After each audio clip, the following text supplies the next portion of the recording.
please. Eric Barton versus Mechelle Barton.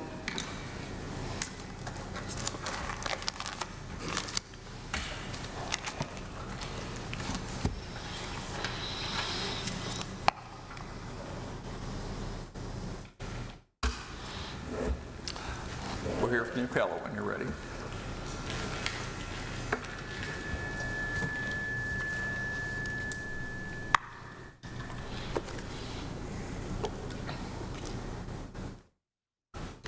Good morning. Good morning. Judge Frierson, Judge Sweeney, Judge Davis.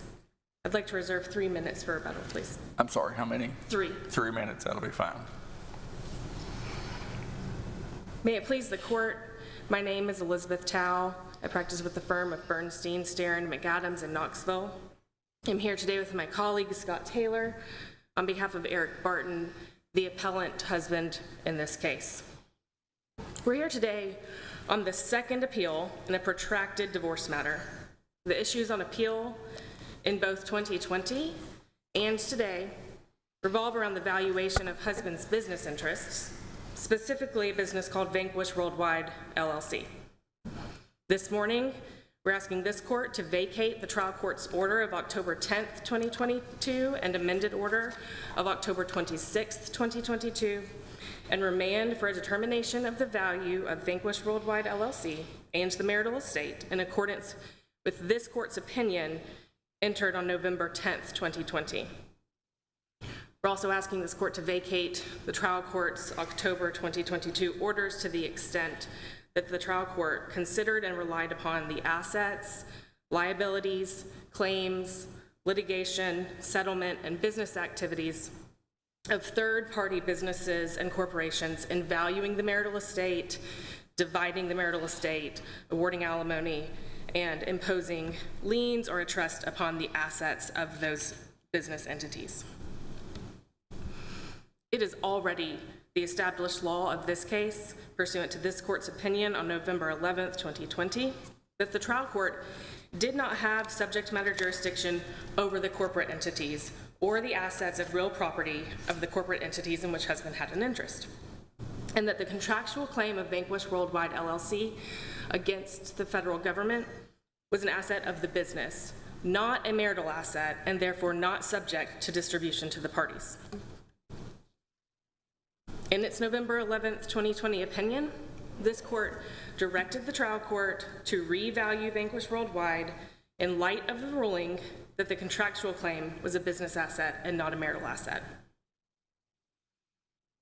After the appeal, the parties requested clarification from the trial court as to the date of the valuation of the business. The trial court entered— The business you're talking about, the LLC. The LLC, yes, sir. Vanquish Worldwide, LLC. The trial court entered an order holding that Vanquish Worldwide, LLC should be valued at its current value as of the trial on remand. So the value at 2022 rather than the time of the original divorce trial in 2016. It's important to note a few things that happened between 2016 and 2022. Vanquish Worldwide, LLC did receive the proceeds of the contractual claim against the U.S.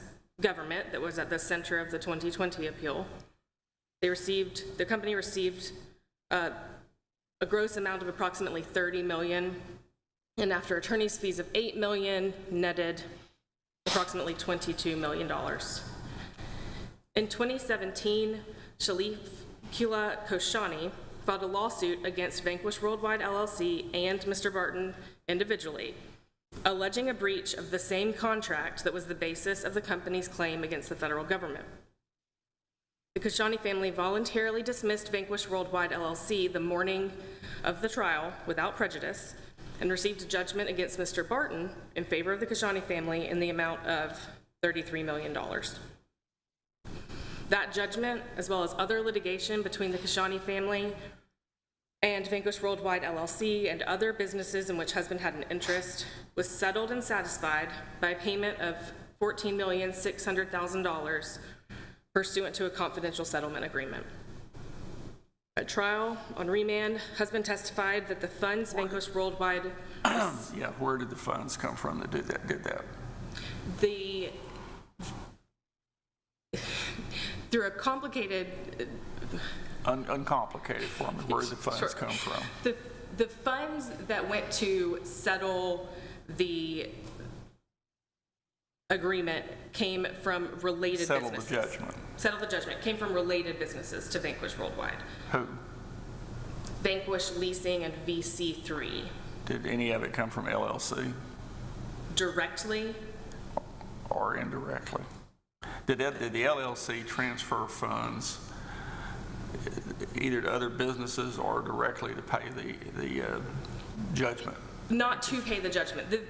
Once Vanquish Worldwide LLC received the funds from the U.S. government claim, it used those funds in the normal course of business. Okay, let me get back to my question. The judgment was satisfied. The judgment was satisfied. Where did the money come from that satisfied the judgment? Multiple places. Just tell me.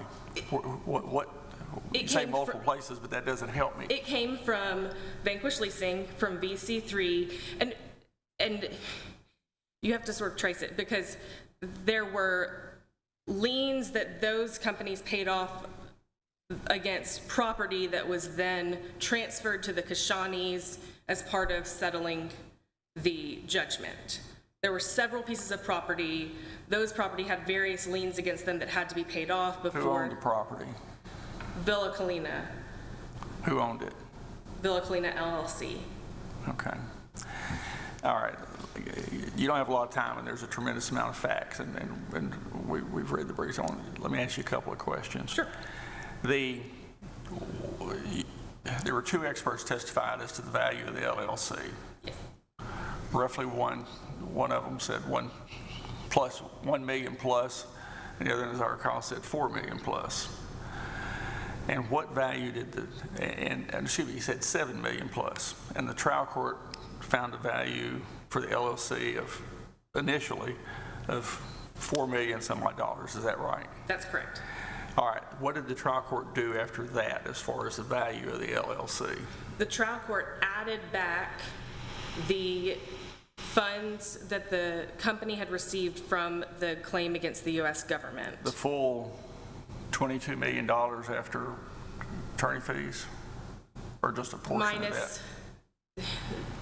The trial court found that there was a 10% benefit to Vanquish Worldwide, so reduced it by 10%, and then also considered taxes and reduced it by the amount of the taxes. So I believe the amount that was actually added back was roughly $12 million. And how much was the judgment for? The original judgment was for $33 million. I'm sorry, how much?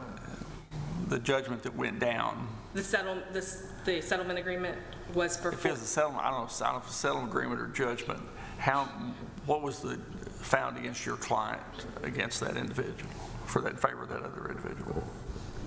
Ultimately, $14,600,000. But I want to be clear that even though it was Mr. Barton individually who received the judgment, the settlement agreement released also Vanquish Worldwide LLC because there were other pending claims against Vanquish, and the basis of the lawsuit that the Kashanis filed was the same contract that Vanquish Worldwide received $30 million from the U.S. government under.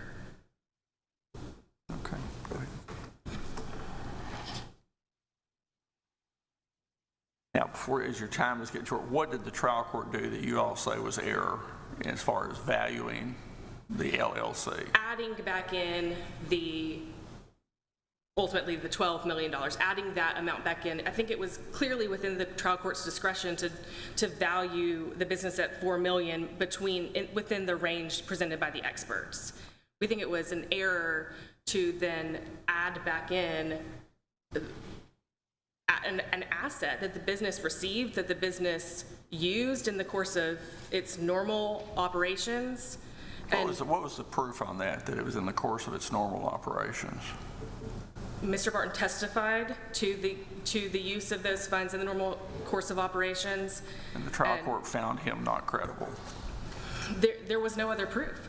The trial court found him not credible. In that case, the trial court had It's to... yes or no. Did the trial The trial court? court found him not credible. Thank you. And in order to reach those assets, the trial court must pierce the corporate veil, and that was not done, and it was never raised as an issue. Let me ask you about that. Your client owned 100% interest in the LLC, He did. and there's cash sitting in there from the settlement with the government. They received cash. Yes. Why was it error by the trial court to say that your husband, excuse me, the husband, see, I'm very confused about this case, that was, chose to transfer that cash out? I know it was the corporation, the LLC, that transferred it. And I know there was no finding that the corporate veil was pierced. But he made the decision to transfer, for whatever reason, he made the decision to transfer that money out to satisfy that judgment. He didn't transfer the money out to satisfy the judgment. I want to be clear about that. The money was transferred out pursuant to contractual obligations of the business. And what was the proof on that? Mr. Barton's testimony. Who the trial court didn't find credible. And there was also another officer of the business who testified, and frankly, I can't remember whether he testified specifically to those transfers or not. Trial court didn't find him credible either, did he? I don't believe the trial court found him not credible. Okay. I'm sorry, go ahead. Well, I'm going to interrupt you now. Sure. Are you arguing that Vanquish, the LLC, Vanquish Worldwide, the LLC, is not a marital asset? Correct. We're arguing that the entity itself is not a marital asset. We have no argument that Mr. Barton's interest is not a marital asset. It clearly is. But the entity itself is a separate corporation that was not a party to the lawsuit. So if that's your argument, then the trial court, I guess, should have separated what part of Vanquish LLC was Mr. Barton's interest and divided that, and how does that even work? The trial court valued Mr. Barton's interest in Vanquish Worldwide LLC, and the trial court found that the value of that interest was $4 million. Did the trial court find that his interest in the LLC was basically the entire LLC? It was. He owns a 100% interest. Right. So really, the LLC is, for all practical purposes, a marital asset. Yes, there's a distinction between his interest and the entity itself. So why would not the full $22 million be fair game for valuation and distribution? Because it is not a proper nor an accepted method of valuation to add in assets that had already been spent in the normal course of business. Gotcha. I see my time is. Okay, thank you. You have your time for rebuttal. Hear from the appellee. Thank you, Your Honor. May it please the court, I'm Melanie Davis, here on behalf of the appellee Mechelle Barton. This case really comes down to the dissipation issue that was discussed extensively by the court in its memorandum in order dated October 10th, 2022. These funds that we're talking about, the court rejected the idea that they were somehow used in the normal operations of the business. The court said that was not true. The testimony on this issue came not from Mr. Barton or his expert witness or his employee who testified. It came from Ms. Harwell, who was our expert. She's the one who testified about what happened with the money, where the money came from to pay off, whatever judgment was paid off with this money. And the court accredited her testimony. And what the court looked at the dissipation issue was the fact that this $30 million, after you took out taxes and took out attorney's fees, it ended up being approximately $12,375,000 that was ultimately at issue. Those funds were dissipated to Mr. Barton's own benefit, according to the trial court.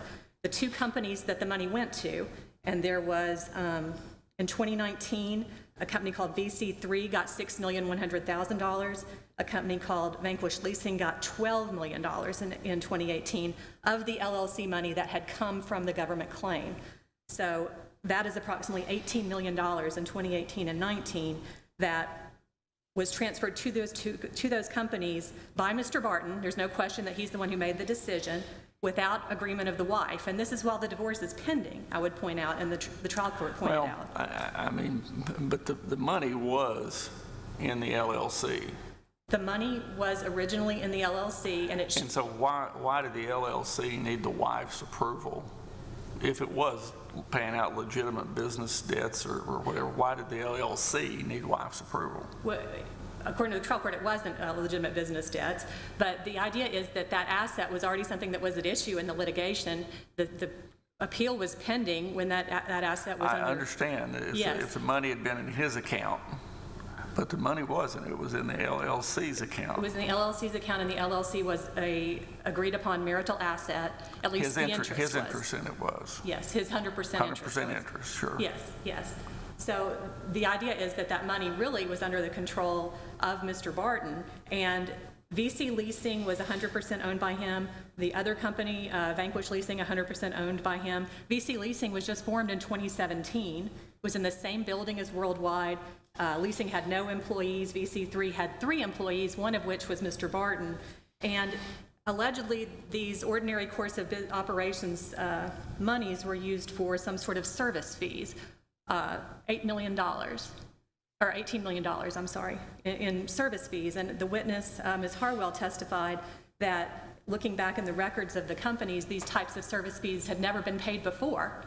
This was a new thing, to have all these service fees when they got money in from a contract. So this was clearly something that was cooked up in order to get the money out of the LLC and into something where Mr. Barton had control and could follow through with his promise that if there was a divorce, the wife would only get what he thought she should have and nothing more. And or he would make sure that she didn't get anything out of the divorce. That's what he threatened, and that's what the court indicated that he was following through with this dissipation scheme. And so to allow this dissipation without any consequence, just because it's an LLC and not an individual, is to really allow a huge loophole for a spouse to get rid of marital funds. The judgment was against him, or settlement, whichever way it Yes. was against just him individually. Is It that was correct? originally a judgment. It was just against him individually. And it's important to look at the pleadings of that case, and there's a footnote in the court's order of October 10th that I think is important. The claim was against something called Vanquish Worldwide Partnership. Now, Vanquish Worldwide LLC was sued, but if you looked at the actual contract, as the court did, there was no indication that Vanquish Worldwide LLC had any actual liability in that case. It was some other entity, and that's why they were able to go against Mr. Barton personally and to drop the LLC out of the lawsuit and go against him personally and get, I think, a $33 million judgment. All right, so they got a judgment against him. for that. Individually, not against the LLC. Individually. Mm-hmm. Why was that judgment? Why would that debt not be a marital debt? Why would the debt against him individually? Yes. It related to stuff that happened pre-divorce. It was never argued to be a marital debt. That's never been an argument that's been put for the court. It was not put for the trial court. None of that happened. It was the money from the company was what was used to pay that individual debt. And that just was never pled and never before the court. I've got that. Yeah. I've got that. My question to you is, if the judgment against him was against him individually, Yes. and the money was used, however, whatever process it went through, here, there, wherever, eventually was used to satisfy that personal judgment against him, why would that judgment against him personally not be a marital debt? Well, there wasn't proof about it being a marital debt. It looked very shady, the way the whole thing went down. So I think just to take his allegations and his conclusions would be a large leap and not look into whether or not that was some sort of an insider deal. There just wasn't sufficient proof on that issue. Well, there was proof that the judgment was against him individually, The judgment was against him individually. and there was proof that $12 million some odd dollars of it, I guess, was eventually used to, one way or another, And who knows whether it came back. Yes. was used one way or another to satisfy that judgment, and he was released from that debt. that judgment debt. That is true. Perhaps if that had been developed below, that would have been an argument, but it wasn't. So that we didn't You're get the saying opportunity. below, they never argued that judgment or that debt was a personal, I don't remember was that a argument. marital debt. I don't remember that argument being made. And so if that had been made, we could have gotten into a lot more of the details about what happened with all that, but as it was very conclusory as to the proof about what was paid to whom, et cetera. And there were, it just looked very questionable as to whether or not that was some sort of an insider deal. An insider deal? Yes. What was the proof that it was an insider? It wasn't, it just the whole situation didn't look on the up and up, so if you'd gotten into it more and been able to develop that because it had been raised, there may have been proof that would have controverted the fact that that was a legitimate debt of the husband. That's why you have to develop these things at the trial court level so that you can get those facts in, but they're not in because it wasn't raised. So we don't just concede based on this record that that was All right. an individual When debt. they do the rebuttal, they can tell us if they disagree with you that it was raised below. Okay. So, as I mentioned, So, Yes. trial judge took the experts, valued it at roughly $4 million, somewhere between what the two experts said, then added $12 million back in, $12,375,000, Yes. whatever, back in, to come up with a value of the corporation of $16,375,000. and then used that in the process of dividing the marital property. That's correct. All right. That's correct, Your Honor. And the wife was awarded a net amount as alimony and Slido to be paid over time, and that's the way the court dealt with that. I do think it's important as to the issue about the dissipation and whether or not it was appropriate that Ms. Harwell was the only witness to testify this, and the court accredited her testimony, and she added it back in her valuation based on related party transfers. So that's how she treated it in her valuation. And the court ended up valuing, like I said, at the $4 million, and then coming back in and adding back the value of the dissipated asset to the corporation. Now, the court said it could have dealt with it in a couple of ways. Could have dealt with it as it did. The adjustment could have been made using the court's value of worldwide, found above, without adding anything for the proceeds of the government claim and adjusting the percentage of the marital estate, or it could be made by adjusting the value of worldwide for distribution purposes to reflect the receipt of all or a portion of the claim proceeds, and the court said it chose the latter method. So it was trying to figure out how to deal with this dissipation so that you just didn't let the husband get away with what he did, which was taking a significant asset and basically making it where he was trying to make it where the wife couldn't include it as part of the marital estate. That was clearly the intent. So that the wife couldn't include it in the value of the LLC, Yes, of his interest in the LLC. his interest in the LLC. Yes. All right.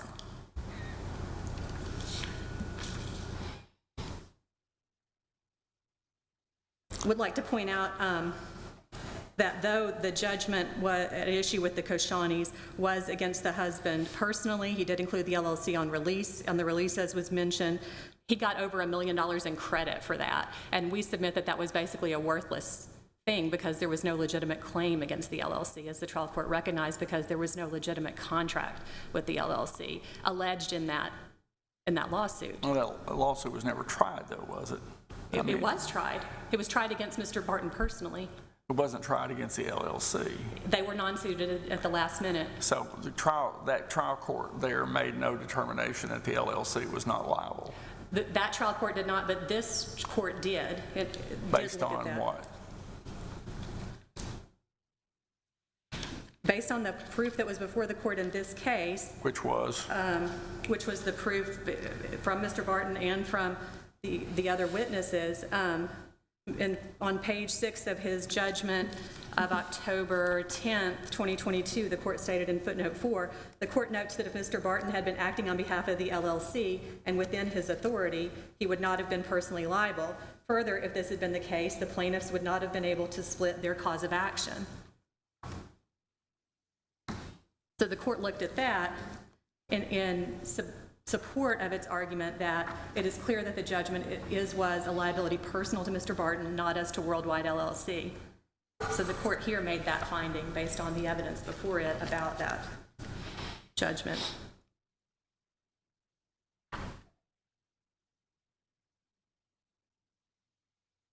An issue did come up in the briefing about interest and the fact that this court awarded post-judgment interest on the Alimony and Salido award. The case that is cited is a Norman versus Norman case, but it didn't really address the issues because that was paid in a lump sum. And the issue here is if you get post-judgment interest when there is a judgment paid over time. If you look back, the underlying case is I believe, Price versus Price case from 1971, and we submit that that should be looked at again by this court. That court mainly focused on the order in that case and not on the overall law, but this judgment by this court as to post-judgment interest should be supported because the idea is that this is her property that she's just getting back. So you're saying, in our first opinion, we ordered, There was no mention of judgment. or you keep post-judgment saying interest this wasn't- court, you keep saying this court, so I Oh, thought okay. you were talking about us. No, Court Your of Honor, Appeals. but the Court of Appeals, I guess is what I'm saying, not this present court. But what we're saying and what the trial court said was this is money that already belongs to Mrs. Barton. It's just being allowed as a courtesy to be paid over time. As Alimony and Salido, it's evening up the marital estate so that each side is dividing the assets equally. So he's being allowed to use the assets and pay over time. So she should get interest because he is getting the benefit of that money in that time period. That's what the court based that finding on, and we submit that that has validity and should be upheld.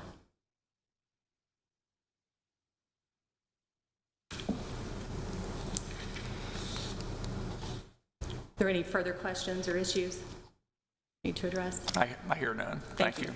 We hear from the appellant in rebuttal.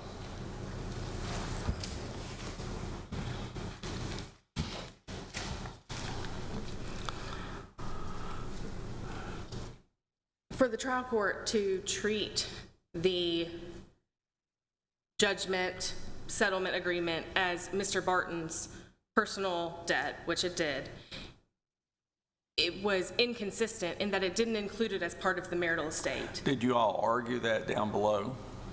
The judgment was entered as an exhibit.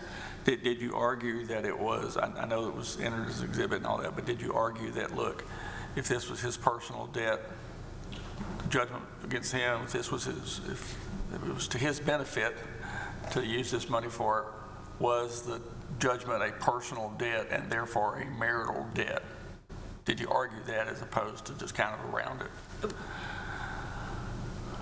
I believe we did. We were hamstrung because the court found that or ordered that we were going to value the rest of the marital estate as of 2016 and only Vanquish Worldwide LLC as of 2022. The court did not receive any evidence whatsoever about what had happened with all of the rest of the marital estate from 2016. So we're not looking at apples to apples. But it was absolutely brought up during the trial court. The judgment was entered as an exhibit. It was our position that this was a debt of the corporation.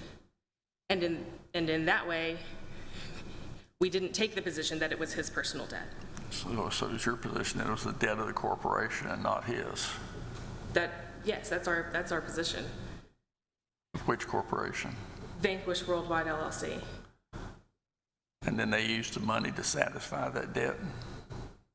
Yes, the money that was received from the federal government under the dispute that was the same contract. All of this resulted from the National Afghan trucking contracts in 2011 and 2012.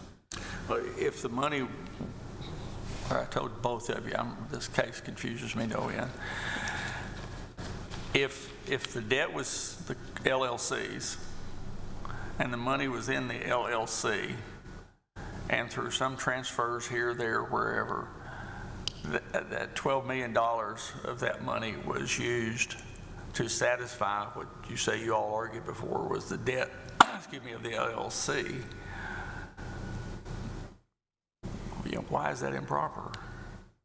Because Ms. Harwell, wife's expert, even admitted on cross-examination that it was not normal to consider this asset separately and that no one would consider that as part of the value of this business. If Mr. Barton were to go try to get a loan, they would not consider this $12 million as part of the Okay, asset of the but I'm business. trying to figure out why, if it's a debt of the corporation, as y'all argued to the trial judge, wouldn't that figure in the value of the corporation? It did. And the trial court did not treat it as a debt of the corporation. The trial court treated it as a debt of the husband, but then did I not know. adjust I'm the trying to marital figure out estate. what y'all argued. If it was a debt of the corporation and the corporation's money was used to pay it off, wouldn't that be a net zero for the values to the value of the corporation? Yes, and that was our argument. That's why our expert did not treat it any differently than any other assets of the corporation. It was considered, when he valued the business, as this money had come in, it had been used for normal business expenses, and therefore, just like money that I receive. So that's how your expert came up with the $7 million plus value. That was wife's expert. Wife's expert. Yes, sorry. Okay, all right. Your time's expired. Our thanks to counsel for both sides. It's certainly an interesting case.